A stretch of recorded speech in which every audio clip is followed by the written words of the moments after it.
So I guess it was 2019. I'd finished your book, and at the end, you were listing all those records, and Chris and I had been talking about doing some sort of driving record for a long time, and our friend Steve Cause, who ended up running our mission control, was involved, and we were Pan American Highway was floated, Dead Horse Key West, kind of all of these old things that Guinness used to recognize. And I'd seen the C to C to C was like an accident, kind of. It was it had come out for the C to C Express and then do the event, or the 2904 or whatever it was. And then I found in Brock's book, the Buerton brothers had done the same thing in the very first 71 Cannonball, and I was like, oh, this is great. Somebody's just got to go and just do it straight, not as an accident, on purpose. So I recruited Chris and Steve, and I took them to the bar one night, and I was like, we're going to do this. So it kind of got put on the back burner for a while, and then I was at a dinner party, and a friend of mine, it's like, I have a really good buddy who just did a Cannonball. I was like, okay, are you serious? I was like, I'm literally prepping my car right now to do a coast to coast to coast run. So you got to hook me up with this guy. Literally, I get his number, and a week later, Lower 48 happens. And I was like, oh, this is the guy I got to talk to about this, because Lower 48's an even more insane endurance drive. So I text Grady, and I'm like, hey, man, Alex said we should hook up. You did this incredible drive. I've been planning this C to C to C run. Before that even happens, I get a text from Grady one morning, and it's, do you want to be part of something special? And I was like, yeah. He's like, how would you like to run in the 50th anniversary Cannonball race? Well, I said yes immediately. And he's, okay, let's get on the call and see if we can actually stand each other for an hour on the phone, and then we'll take it from there. We do the musket ball, and it's everything you ever wanted. The Le Mans start was insane, but we just had the best time. And I think one of the best parts about it was we ran with Ficarra and the Professor and Nick and the Yaris. We were probably within a half a mile of each other from Missouri to the Portofino. That was how the genesis of the whole thing kind of came up. And then it was like, well, Grady's car is real. It's already done. Now we just got to plan the logistics and get going and pick a date. So the logistics and planning for the C to C to C borrowed heavily from hard-earned information that we got running the Lower 48 run, which is about a 7,000-mile run. We already had the car prepped and ready for that. It was a 2012 Mercedes-Benz S550. Has all the trappings that you would expect for a Cannonball car, all the electronics and extra fuel cells and whatnot. That was ready to go. Another part that we borrowed from the other longer run was the emphasis on what I call human factors. It's one thing to drive one way and sort of try to stay up for a day and a half. It's a whole other thing to go multiple days, 3, potentially 4 days in the car. You really have to think about how you're going to get people focused, keep them safe, how they're going to get rested so fatigue doesn't inch their way in. And so a lot of the drive itself was centered around what I call the human factors. So chief of that was sleep. The back of the Mercedes was converted into a bed. We had an air mattress. We removed some of the door panel stuff so that we can actually lay diagonally. And our shift schedule is pretty regimented. We had a driver, spotter, and sleeper, and about every 4 hours we'd rotate positions. With that sort of settled, the route itself was pretty straightforward. You're going from the Red Ball Garage to the Portofino and back.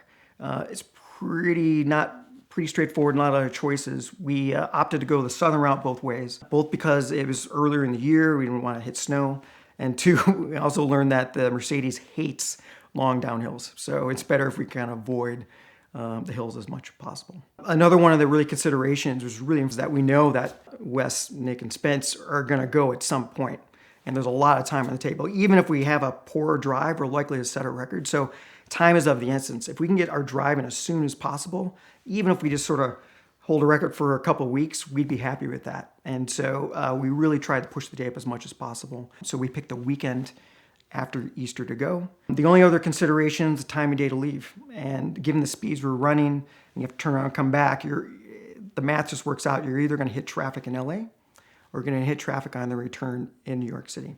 Now, the three drivers, me, Chris, and Bennett, all live in the New York area. So we said, you know what, we'll handle the traffic there. LA has a really big geographic region, and traffic there just really sucks. So we entered there in the darkest of dark.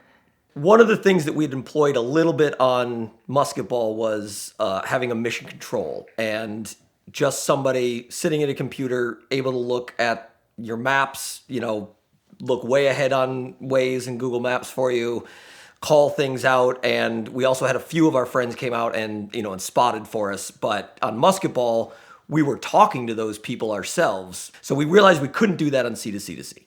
We have to have somebody in charge of doing all that and talking to spotters. And so at my studio, just took my office basically, and I set up 3 TVs and my computer. We had another laptop, notepads. We had our own phone line run from Verizon. So we had our own dedicated phone that was never going to ring, and it called the car. And so Mission Control was literally on the phone with us the entire time. And all you had to do if you needed something was say, Mission Control. And they would, yep, what do you need? So it became, as Grady called it, our in-car Alexa.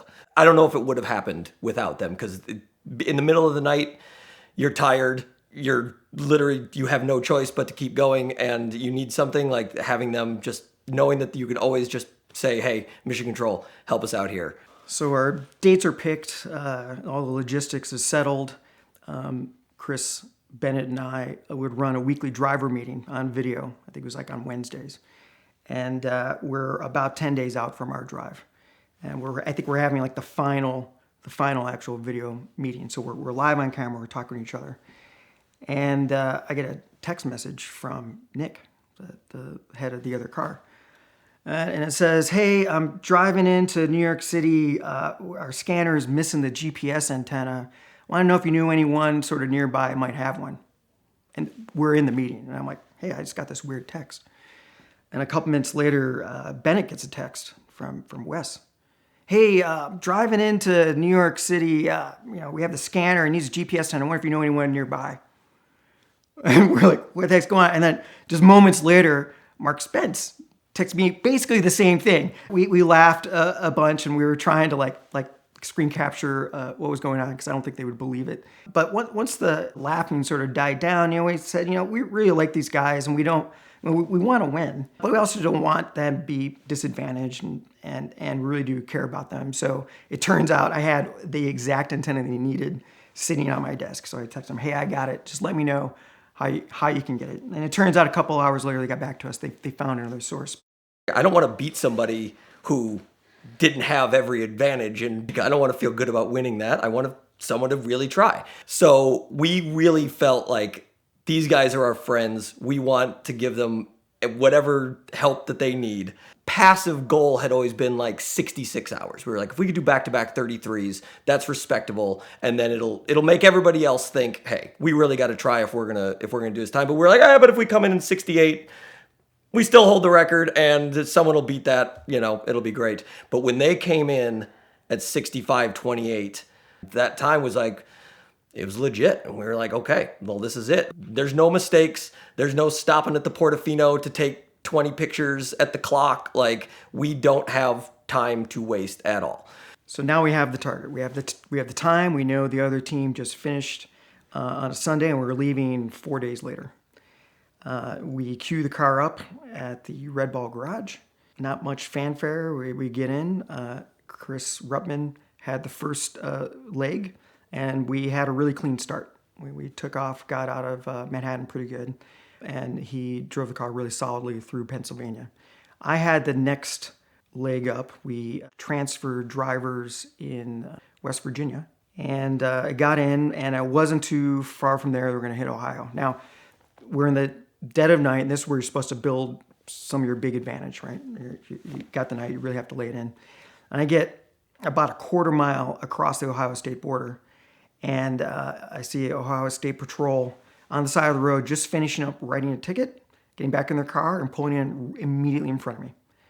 And it's like 2 or 3 in the morning. I can't believe it. I'm behind this car. We're the only 2 cars on the road. And he's going maybe 2 miles over the speed limit. It would be very conspicuous if I blew by him. So I'm just patiently waiting behind. Half hour, an hour.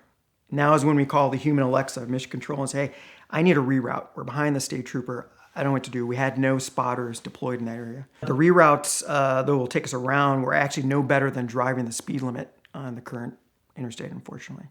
Get about an hour and a half now in, I'm following the state trooper. A second one now comes in the on-ramp, and they're now sort of married up in 2 lanes in front of me, and I'm giving them a couple hundred yards distance. And I follow these 2 state troopers all the way to the other side of Ohio. We had a police escort from one side to the other. So we're coming into the Portofino. It's like 2, 3 in the morning. And I recall hearing a story about the other car's turnaround at the Portofino. They took about 10 to 12 minutes. I think they had mobile refueling there at the Portofino. They got reprovisioned with food. They probably signed some autographs, maybe kissed some babies. I don't know. But they took their time, and we knew this. And we were like, hey, we got to get time wherever we can. So when we came into the Portofino, the guardhouse, Ben and I jumped out of the car. Chris went into the parking lot, turned around, came back. I took the world's blurriest picture of the 3 of us in the car in front of the guardhouse, and we were gone. LA in the middle of the night is the best thing in the world. We were from the Portofino to Barstow in, I think, like 35 minutes. And then Chris didn't come off the limiter till Arizona when we had to switch drivers. I wake up and we're already like well into like, oh, we're almost to Texas. And I'm like, you guys, we're doing time. Hammered across Oklahoma because Mission Control had been telling us, you need to make Oklahoma City. It was like 5 o'clock in the evening you needed to make it by because there are tornadoes developing in the area and it is going to be serious. Like the storm chasing guys are there for this event. The storms are literally developing around us. We switch into Grady and it is immediately torrential downpour.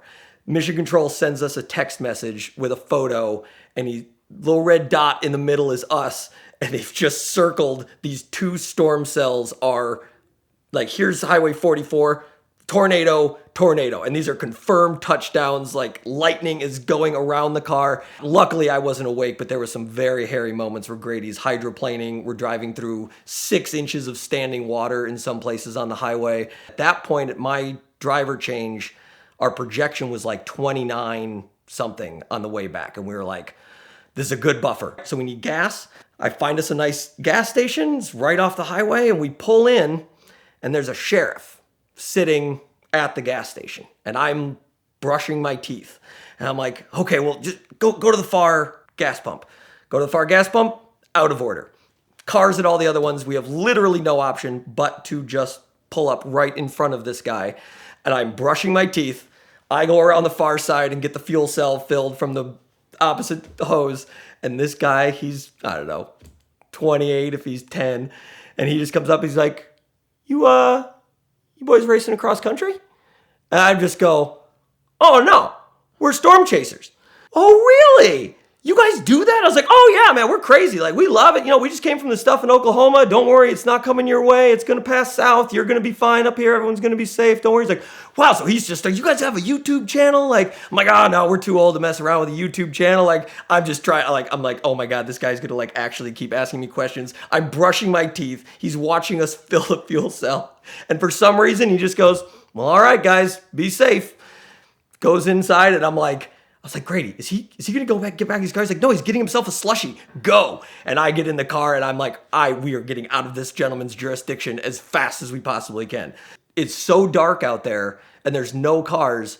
So Grady's literally reading the GPS for me like it's rally notes. You know, he's like, you got a hard left coming up. You got a bank, you know, a slight right coming up. Because you literally can't see, even with the light bar on, you couldn't see more than, you know, a quarter mile ahead of you. And you're just like, but I have to go fast. And those quarter miles come at you very fast when you're at Cannonball speed. So the return leg has been fabulous. We've built up a buffer of about 3 hours. Things are looking great. Moving the car is really good. And then we get to about 200 miles outside of New York City. We come almost to a dead stop. It's stop and go traffic. Everything in all the navigation is just red. Every road you could take is just solid red. It's just backed up for forever. It turns out that we made a strategic error months before when we chose this weekend, because though it seemed like a sound theory that Easter was the driving weekend and the next weekend people wouldn't drive, In the tri-state area, it was the end of spring break for public schools, so everyone was coming back. I don't like to be all the way to the right and all the way to the left and all the way back to the right, but sometimes the situation calls for a little bit of spirited driving. But at this point, the scanner doesn't work. Half of our electronics have literally fried themselves. We don't have internet because it got too hot. Like the actual machine got too hot. And mission control is all in Manhattan waiting for us to help with the finish. So we are just flying blind. I have no idea. And Grady's like, you know what? If anything came over the scanner, what would you do about it? Are you going to get off and stop? I'm like, well, no. Well, then just go. Pretend it's not there. Mission control, we pleaded them, have them help us. They dispatched spotter cars down multiple routes, and they weren't getting anywhere either. Waze and Google Maps were every 5 minutes flip-flopping in the recommendation. Some say go over the Verrazano Bridge in Staten Island, some was Lincoln Tunnel, Holland Tunnel. One even tried to route us over the top through Queens and across the Midtown Tunnel.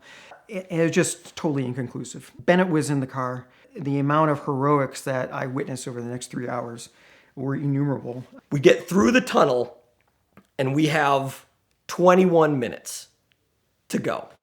And that can easily take 21 minutes to go across town to Manhattan. So we start down 9th Avenue, and I just look over at Grady, and I'm like, I'm sorry for what I'm about to do in your car. And he just looks at me, and he reaches down, and he hits the air suspension, lifts the car up, and he just says, do it. Unbeknownst to us, we had maybe about 20 people waiting for us at the finish line.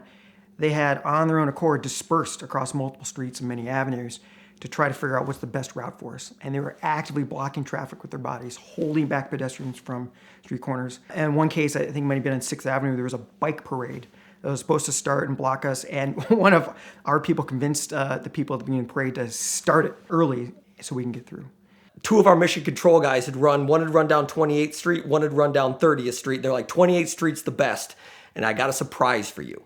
And it turns out Brendan on our mission control team had opened up two ends of a construction site. He had kicked the Jersey barriers straight, and as we get there, he just waves at us, and he throws the Jersey barrier out of the side, and I'm like, this is genius. It is just coming down to the bare wire. We hang around the corner, we see the red ball, and we sort of park it like it's hot sideways and stop. And I'm glad Bennett threw the car in the park. It was such an emotional outlet. Unlike other drives where it's sort of finished and you got it, because we had lived the high life, the lows, and this crazy finish.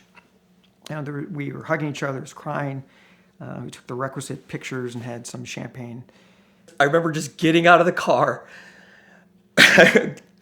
I lost it. Like, my kids are there. They both ran up. They hugged me. Grady's out. Like, we're all like in this big bear hug. Like, we cannot even believe. Like, it's just there's so much that goes into it. There's so much that goes into the planning. You're thinking about it nonstop when you're going to go on this run. As anyone who's done any Cannonball or any run knows, like, it becomes all consuming in your life, especially as you get up to it. For it to be over and for us to have accomplished the time and to have done the record it was one of the most amazing feelings that I've ever had. Like, anytime you achieve a goal, but this was so big and such a great time that we had. We had been through the entire emotional gambit with each other. It is, you felt like you had gone to battle with each other. So we've reached our goal. The car is now parked at the Red Ball garage, and we take the whole entourage that showed up to us and went to a local bar. But first and foremost, the three of us wanted to call up Nick, the captain of the car, personally, right when we were done, and just let him know that we had done this before he found out any other way. So we found a quiet corner of the bar, and we went upstairs while there's a party raging. When we gave a call, and it was such a heartfelt, genuine conversation of camaraderie, and there's not too many people on the earth who had the same experience. So we bonded over that. That was the best part about it, was just the fact that it wasn't just us out there. We were racing them really in our heads, and that gave us that sense of the community that was, really the most important part. Thought about, well after Bennett and Chris and I, like, where do those 9 minutes come from? Clearly, the efforts of the people at the end of the race really helped. But we sort of got to thinking, we had 22 driver changes throughout, and that's how it worked out. And we elected to, at each driver change, to urinate outside the car. You think if you urinate an average of a minute, say if you're fast, we had 22 minutes of peeing. And it's 9 minutes. If we would have taken 90 seconds to pee instead of 60, we would have lost. And so just to kind of just realize, sort of borrow from a football analogy, it's a game of inches.